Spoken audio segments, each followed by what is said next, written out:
तो स्वागत है आपका हमारी वीडियो में। और आज हमारे साथ दो एक्सपर्ट बैठे हैं जो बताएंगे India versus Australia ODI series और उसकी प्रेडिक्शन देंगे जो कि 19 अक्टूबर को होने वाला है। हमारे साथ जो दो एक्सपर्ट बैठे हैं, सबसे पहले एक है हमारे टिड्डू जी और दूसरे हमारे जोसेफ जी। तो टिड्डू जी, माइक टू। ओ गुरु, मैं तो क्या कहता हूँ, माइकाई की बात छोड़ो, सीधे पॉइंट पे आते हैं। तो टिड्डू जी आप रहने दीजिए। जो हमारे असली के एक्सपर्ट हैं, हम चाहते हैं जोसेफ जी जो और बैठे हमारे साथ, वो एक्चुअली में जो रिव्यू है वो स्टार्ट करें। शुक्रिया भाई साहब।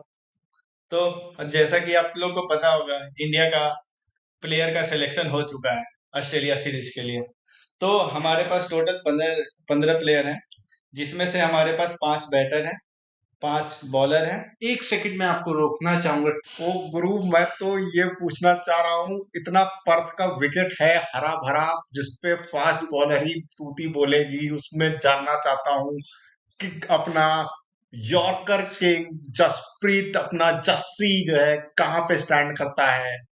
जरा आप बताने की तकल्लुफ उठाए। थोड़ा जोसेफ। थोड़ा सब्र रखिए टिड्डू जी, वहां पे भी मैं आ रहा हूँ। अभी तो मैं प्लेयर का नाम भी नहीं लिया, कौन कौन से प्लेयर स्क्वाड में चुने गए हैं। तो मैंने जैसे बोला, 5 बैटर है, 5 बॉलर है, 3 ऑलराउंडर और 2 विकेट कीपर है। तो 5 बैटर में हमारे पास कौन कौन हो गए? शुभमन गिल हो गए, रोहित शर्मा हो गए, विराट कोहली हो गए, श्रेयस अय्यर और यशस्वी जायसवाल, जिनका अभी तक ओडीआई में डेब्यू नहीं हुआ। तो पहले सिलेक्शन करते हैं हमारे पास बैटर कौन कौन होंगे ये 5 में से। तो पहला तो हमारा कैप्टन होगा शुभमन गिल। ओबियसली वो खेलेंगे, उनका पहला मैच होगा एज एन ओडीआई कैप्टन, और उनका पहला मैच भी होगा ऑस्ट्रेलिया में। दूसरा होगा Rohit Sharma. Rohit Sharma last time Australia में खेले थे बॉर्डर गावस्कर ट्रॉफी, जिनसे उनकी कैप्टनसी भी छीन चुकी थी, मतलब कंटिन्यूअस सीरीज में।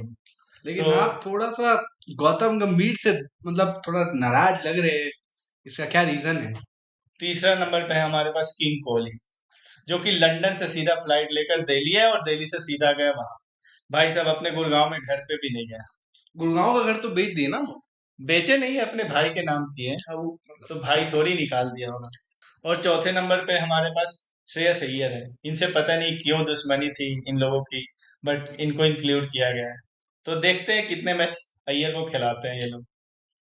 तो आपको क्या लगता है कि ऑस्ट्रेलिया जैसी रहेगी ओडीआई सीरीज में, तो कैसा इंडिया का परफॉर्मेंस रह सकता इंडिया का परफॉर्मेंस जैसा कि लास्ट टाइम ये लोग सीरीज खेले थे टेस्ट वाला, तो उसमें तो बॉलर ही, फास्ट बॉलर ही डोमिनेट था।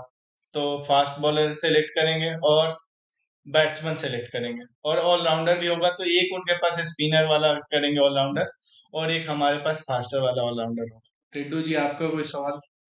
ओ गुरु, मैं तो ये पूछना चाह रहा हूँ कि अपने फास्ट बॉलिंग अरे ऑलराउंडर, अरे, फिर से आपकी बुमराह पे ही अटका हुआ है क्या? फास्ट बॉलिंग ऑलराउंडर में जानना चाह रहा हूँ, मिस्टर ओटीसी, आप थोड़ा जरा तकल्लुफ बनाए रखे। फास्ट बॉलिंग ऑलराउंडर में हमारे पास एक ही ऑप्शन है, वो भी पूरा फास्ट तो है नहीं, मीडियम पेस पे है, और हमारा यंगस्टर है जो last time border Gavaskar trophy में थोड़ा अच्छा अच्छे परफॉर्म परफॉर्म किया अच्छा था। हाँ, परफॉर्म किया। सो उनका नाम है नीतीश कुमार रेड्डी। तो सो आपको लगता है कि इनका परफॉर्मेंस अच्छा रहेगा? हाँ, जैसा कि अगर ये फास्टर को सिलेक्ट करना चाह रहे हैं, हाँ, तो नीतीश कुमार रेड्डी हमारे प्लेइंग 11 में रहेंगे ठीक पहले है। मैच में। तो ऑस्ट्रेलिया के बारे में आप क्या कहना चाहते हैं? ऑस्ट्रेलिया का स्क्वाड कैसा रह सकता है? ऑस्ट्रेलिया का स्क्वाड, उनके पास लिमिट प्लेयर है, एक दो नए लोग आए हैं, उनको मुझे नहीं लगता वो लोग खिलाएंगे। तो उनके पास प्लेइंग 11 उनका फिक्स है। तो 4 हमारे पास बैट्समैन सेलेक्ट हो गए, गिल, रोहित शर्मा, विराट कोहली और श्रेयस अय्यर। और विकेट कीपर में हमारे पास 2 ऑप्शन है, केएल राहुल और ध्रुव जुरैल। आपको क्या लगता है कौन से, किसको ये चयन कर सकते हैं? केएल राहुल जो परफॉर्म भी कर रहा है, अच्छा फॉर्म में है और एक्सपीरियंस भी है, या ध्रुव जुरैल जो अभी टेस्ट में। हम्म। वो गुरु, भले ध्रुव अच्छा खेला हो, लेकिन मैं तो कहूंगा कि अभी ओडीआई मैच है, पर पे एक ऐसा आदमी जरूर चाहिए होगा मिडिल ऑर्डर में, जो कि बल्लेबाजी को संभाल सके। लेकिन मेरे हिसाब से जैसे नया प्लेयर भी बहुत जरूरी है, क्योंकि 2027 का वर्ल्ड कप में कोहली का भी एज हो जाएगा, रोहित शर्मा का भी एज हो जाएगा, हमें थोड़े नए खिलाड़ी भी चाहिए स्क्वाड में। तो अभी ये मतलब एक एक वो है कि स्टेपिंग स्टोन उसके लिए। तो ठीक मुझे है लगता गुरु, मैं तो ये जहाँ पे बस इतना ही जोड़ना चाहूंगा कि अगर पहले मैच में ही डोमिनेंस बना लेंगे, भले पुराने खिलाड़ी उतारे, लेकिन उसके बाद आप एक्सपेरिमेंट कर सकते हैं, क्योंकि आप विदेशी धरती पे जाके मैच खेलना चाह रहे हैं। आप कमेंट्री कर रहे हैं लेकिन उधर अरे गुरु, उधर पे अभी बुलाया नहीं, कपिल शर्मा से मैं बैठा हुआ हूँ। अब बात आती है बॉलर्स की। बॉलर्स में कितने ऑप्शंस है हमारे पास? एक स्पिनर है, चार फास्टर है। तो स्पिनर में कुलदीप यादव, मुझे नहीं लगता स्पिनर को इनको खिलाएंगे, क्योंकि अक्षर पटेल ऑलरेडी सेलेक्टेड है as an spinner all-rounder. So Kuldeep Yadav side हो गए यहीं पे, और हमारे पास बचते हैं चार फास्टर। तो अर्शदीप सिंह एक तो खेलेंगे, चांसेस थोड़ा कम था, बट मुझे लगता है ये लेफ्ट आर्म है तो इनको एडवांटेज मिलेगा थोड़ा, तो ये खेलेंगे। और मोहम्मद सिराज, ये पुराना एक्सपीरियंस है, यही एक एक्सपीरियंस बॉलर है मात्र अपने स्क्वाड में, तो ये जरूर खेलेंगे। और फिर तीसरे बॉलर आते हैं प्रसिद्ध कृष्णा।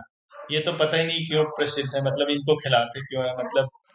तो ये भी सिलेक्टेड है टीम में, हालांकि अच्छा बॉल करते हैं बट थोड़ा इनका लेंथ सही नहीं रहता। और बाकी हमारे पास चौथा है हर्षित राणा, द लॉर्ड हर्षित राणा।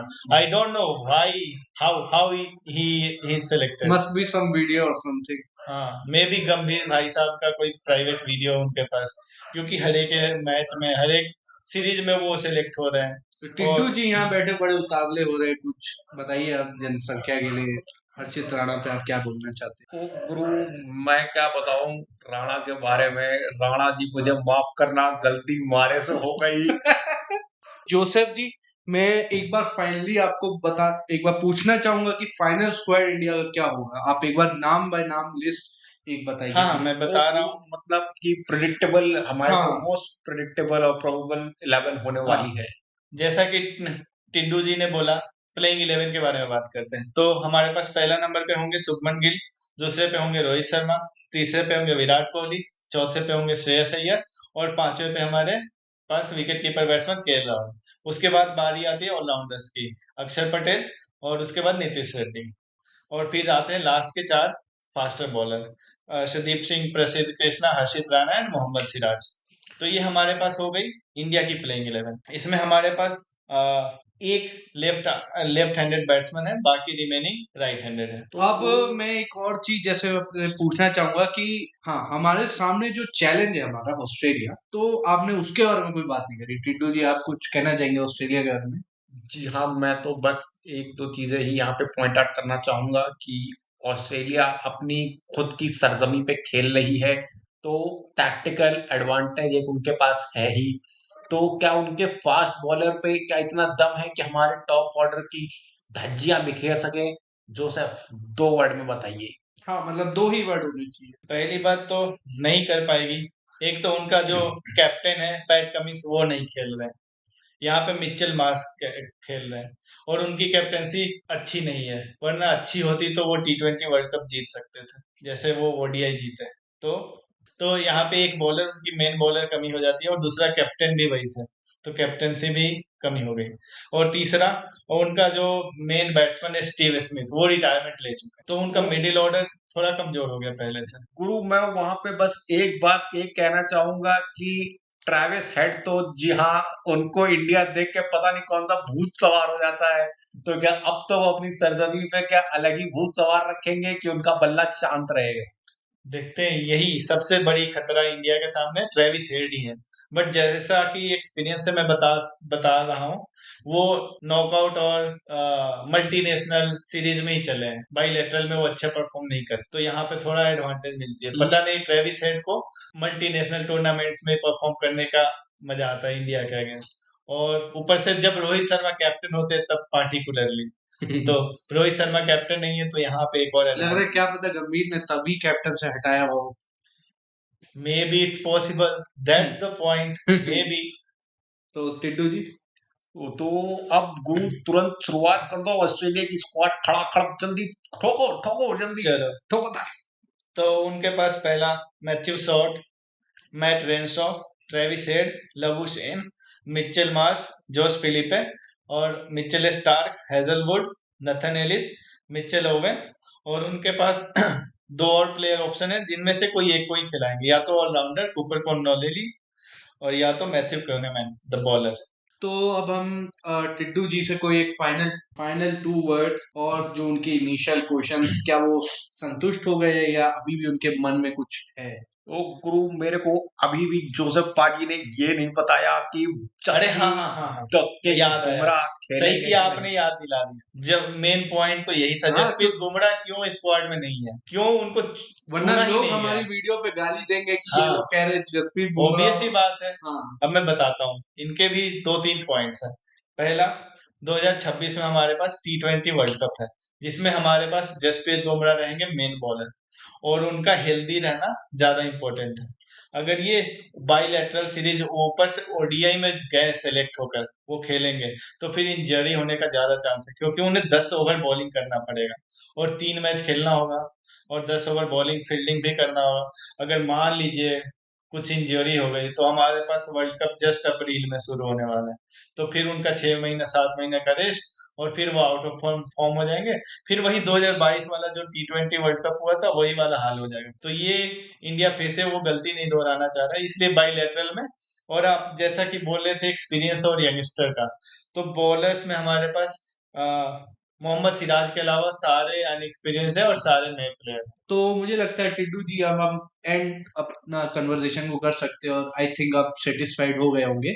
तो तो गुरु, सेटिस्फाई तो तभी होऊंगा अगर इंडिया यहाँ से जीत के जाती है। लेकिन जी, आप बेस्ट ऑफ लक। ठीक है, सत श्री अकाल, तो धन्यवाद। अब जैसा मैं आपने बताया था, पर्थ का ग्राउंड थोड़ा हरा भरा है, तो यहाँ पे फास्टर बॉलर का दबदबा रहेगा। तो अब मैं वीडियो को एंड करना चाहूंगा इससे कि जो हमारी ऑडियंस है, जो अभी अभी क्योंकि हमारा चैनल स्टार्ट हुआ है, तो हम चाहते हैं कमेंट सेक्शन में हमारी ऑडियंस जो है वो अपने विचार इस पे रखे, अपने प्रेडिक्शंस रखे, या कुछ ऐड करना चाहते हैं हम लोग का वीडियो में वो रखे। वो तो अपना प्लेइंग 11, आप अपना प्लेइंग 11 उसमें डालिए। प्लेइंग 11 डाल सकते हैं, और सट्टेबाजी से दूर रहिए, हैं गलत कामों से दूर रहिए, और हैप्पी दिवाली।